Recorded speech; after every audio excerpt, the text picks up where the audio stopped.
یه استوری گذاشته بودم درباره این که سحرخیز هستید یا خیر و خیلی دوستان پاسخ دادن و پاسخهای متفاوتی دادن و طبیعی هم هست چون انسان‌ها با هم الگوهای زندگی متفاوتی دارن.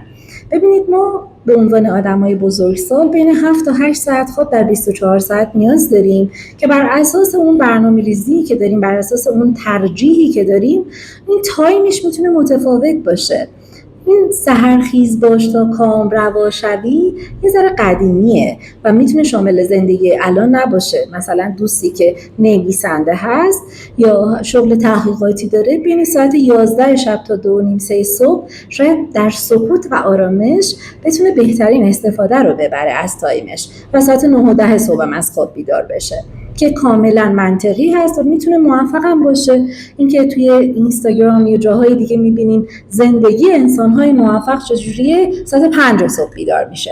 نه لزوما اینطور نیست، میتونید شما تایمتون رو اونجوری که دوست دارید انتخاب کنید ولی بهترین استفاده رو ازش ببرید و قطعا هم با اون برنامه‌ریزی درستی که داریم و استفاده بهینه‌ای که از تایممون میکنیم میتونیم آدم موفقی باشیم.